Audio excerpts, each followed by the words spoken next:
Are you ready to rumble? I'm ready to rumble. I don't want Leo to be cared for by somebody whose job that is. I want Leo to be cared for by somebody who loves him deeply and who wants to spend time with him. The world that we envision on the outside really begins in the smallest unit within the family. This little experiment that we are on for the last couple of months is, I can say it's working.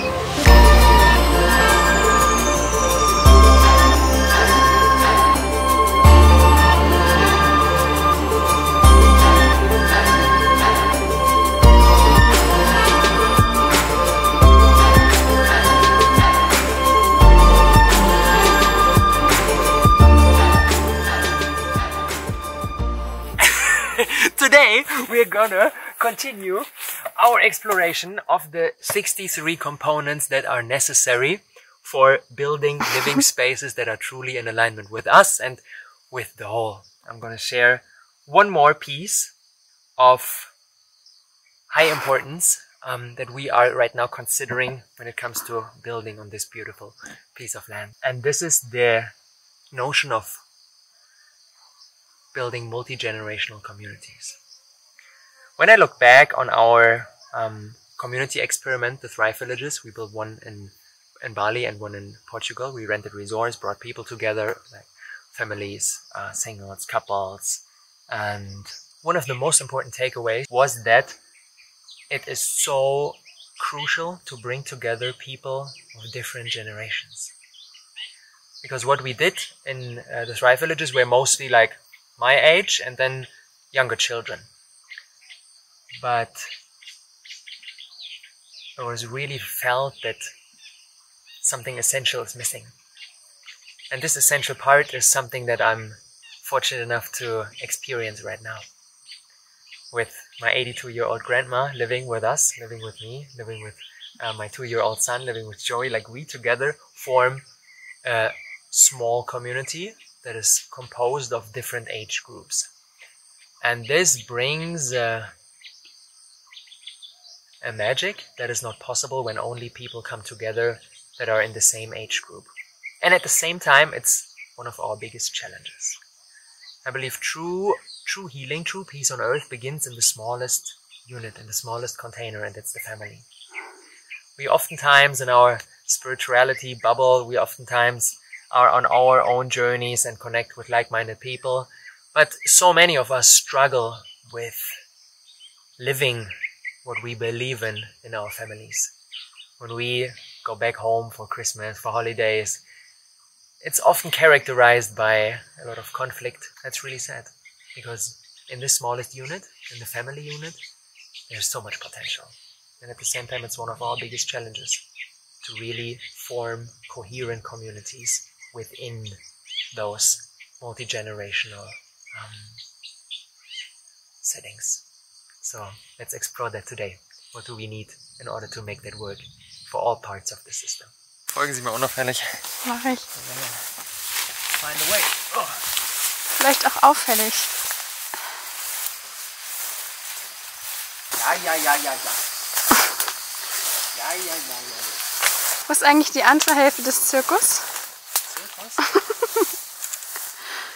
Weil du die eine Hälfte bist, oder? Nee, du bist die eine Hälfte. Okay. Last year, there was one day where I had a really stressful day with my son. I was alone with him the whole day. And he was not feeling well, and like his needs were clearly not met. My needs were not met, and it was a tough day. And then in the end of the day when he was sleeping, I had a phone call with my grandma in Germany, and she told me that she feels very lonely. 3 years ago, my grandpa passed away, and since then, like she just lives her life, gets through the day, it doesn't really feel a sense of deep purpose or a sense of community, sense of real connection. Of course, my dad and his wife are there, and they are taking care of her. But for most of the time, she spends time alone. And in this moment, I realized like really a light bulb went on inside my head. How perfect the different needs click into each other. Like, I was overwhelmed because of constant childcare. Leo didn't have enough stimulants because he was only with me. And my grandma was lacking a sense of purpose.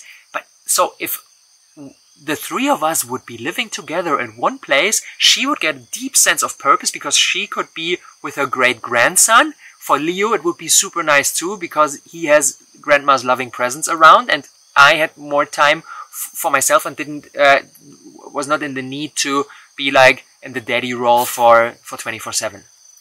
And this was a moment where I realized how perfectly our different needs really click together. And this for me is really an example of like our current society.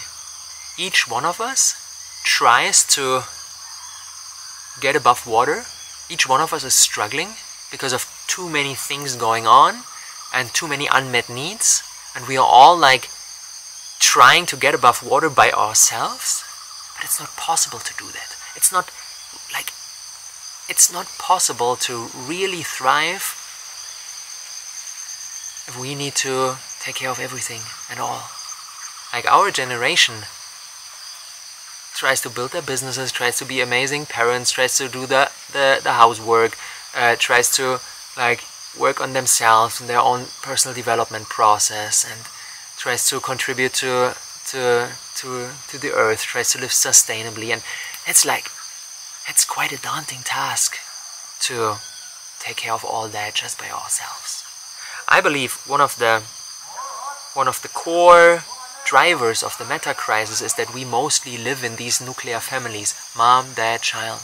And in these settings, it's almost impossible for all components of the system to thrive. Either we sacrifice our purpose, our dreams, visions, aspirations, and are like 24/7 parents, or we give our children to some daycare or kindergarten where they are cared for by paid professionals, by people who spend time with our children because they get money for it, something that for me inherently feels wrong. Like, I don't want Leo to be cared for by somebody whose job that is. I want Leo to be cared for by somebody who loves him deeply and who wants to spend time with him. And therefore, my grandma is a extraordinarily better caretaker of him than any other trained professional, because she genuinely wants to spend time with him. She loves him. And like, the more I contemplated these thoughts, the more I realized that the only way forward is to build multi-generational communities.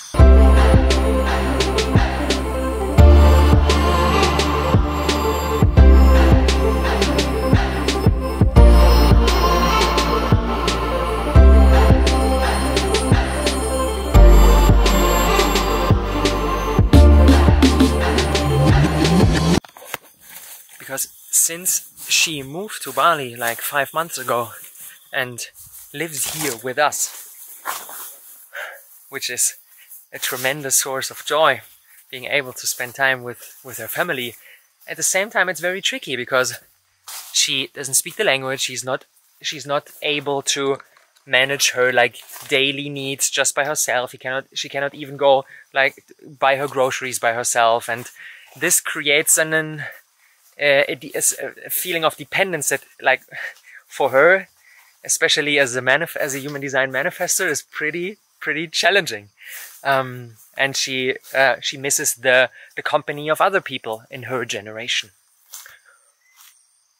But really, at the core level, we are able to taste what is possible when different generations come together. Like, my life feels so much more easy and at the same time so much more beautiful since she is around, and simultaneously I realize how Leo is so much more thriving since grandma is there, and I realized how she is so much more thriving compared to this phone call we had.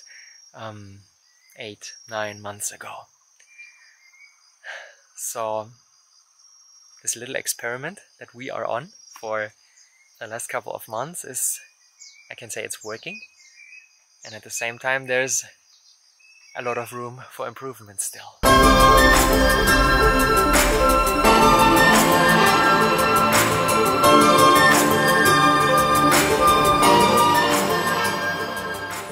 But let's explore, why are most families so bad at getting along with each other? I believe it's because they spend so little time with each other. Like everybody, all the generations are spending the most time like at places where they are just with their peers. The children are in kindergarten or in school, the parents are at work, and then the grandparents are relegated to some kind of nursing home. And if we spend, if the time we share is so little, it's no wonder why we are so bad at bridging the gaps between the generation. I've never spent so much time with my grandma as I do now. Like even as a child, of course, I visit my grandparents in the during holidays or on the weekend also, but like I never spent so much time with her, and I get to know her and everything that like is present inside her, all her like challenges, all her triggers, and at the same time like all her strength. And like I get to know that on such a profound level as never before. And I believe just by being together with each other for an extended period of time, not just for like a week-long holiday, but really for like a longer time frame, enables us to be able to bridge those gaps so much better. It's an exercise in systems design. It's an exercise in bringing together different components that are really different, because within the different generations, there are like different stories present, different triggers, different challenges, different issues. Like it's absolutely normal. Different worldviews, different kinds of like diets, and like almost everything is different. Like this is really an exercise of creating a setting where one plus we're really like creating a setting where 1 + 1 equals 2 and not -5, as in most settings, where different parts come together and everybody is afterwards like really fucked up and exhausted. And this exercise can gift us with such a deep meaning, such a deep purpose, and a profound feeling of connection. Because I believe like the world that we envision on the outside really begins in the smallest unit within the family. If we cannot get along with our parents, with our grandparents, with our children, with our aunts, with our cousins, if we cannot get along with them, if we cannot thrive with them, if we cannot build community with them, how do we dare to try to do that on a bigger scale?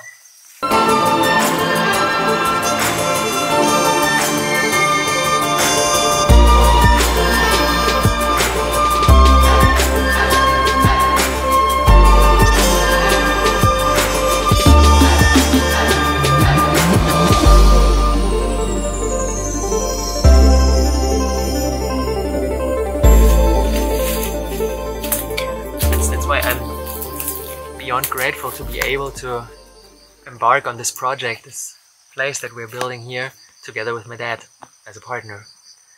And that's another opportunity for me to practice all that, because yeah, like it's generational wise it's closer than with my grandma, and at the same time there's a gap too, and bridging this gap I guess started already 8 years ago. 8 years ago, I started the Awesome People Conference. I did that for 5 years in a row. One of Germany's biggest online conferences and offline conferences for authentic entrepreneurship and personal development. And I really 8 years ago, 2016, I really went all in of like putting my truth out there. And that was something that inspired him too. And then he was a regular attendee of the events that we hosted. And then we began reading the same books, and then I visited him, and I had a look at his library, and I was like, oh, I already read this book. This is one that is on my wish list. Oh, that sounds interesting. I've never heard about it, but I need to read it. And like the more and more we went on a similar path, and we were like approaching the world and approaching life in a similar way. And then I was fortunate enough to be able to coach him in his entrepreneurial journey. He's an entrepreneur for around 30 years now, and we went into this container, and I had him as a business coaching client, which was a really beautiful experience too. And the more and more we really closed this gap, and we now are able to encounter each other not as father and son, but really as like two men, two adults coming together and starting this beautiful project here. And that makes me so grateful. And at the same time, it's a journey. And to each one of you out there who's like, this calls me to, like I want to begin my community journey within my family, and it's difficult. It's hard because they don't understand what I'm doing. We don't speak the same language. There are always so many misunderstandings. There is maybe not the same openness to heal past wounds and to really communicate in a conscious way and so on. The only thing I can tell you is be patient. It's a journey. It's a journey. I remember like 12 years ago when I canceled my studies and started my first business. Like my grandma was like, "Oh my God, boy, what are you doing? And you're making a mistake." And like it's a journey. Like up until this point where she reads my book and she's like super eager. Like that's my reminder in the afternoon. I need to make the German audiobook accessible for her. She always asks me about that. I didn't do it so far. And like moments like these where I really feel like my family is walking the same path as I am, moments like these are a profound gift and give me such a deep sense of gratitude. And then contemplating that my mom and my brother too, they will visit us here in Bali in autumn, hopefully. We're still in the process of figuring that out. And it's not easy on all levels. Like there are many different challenges, there are many different like things, but it begins with our commitment. It begins with our commitment to our path, to our truth, and to live with an open heart, even though we maybe not perceive the same openness, or we maybe don't perceive the same commitment. I believe it's like in our generation, we are the ones with the most life force energy, with the most capacity. Like it's our task to be the custodians of our family, to really be the stewards of this family container. And like it's not only okay, it's good and it's important that we put in the most effort, and that we are like the driver of this energy. We cannot wait for our parents or for our grandparents or for our children to embrace this role. We need to go first, and then we need to be patient. And of course there's no guarantee that we will all live together someday here in beautiful Bali.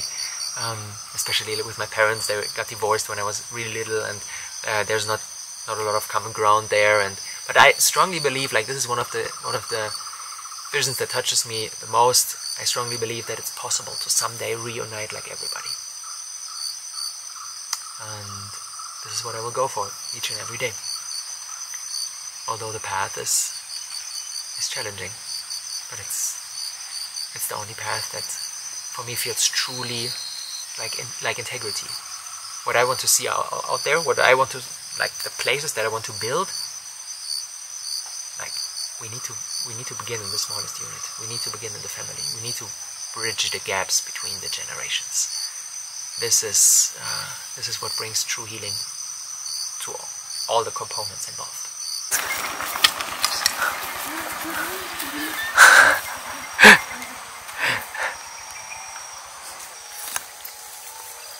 Ta-da!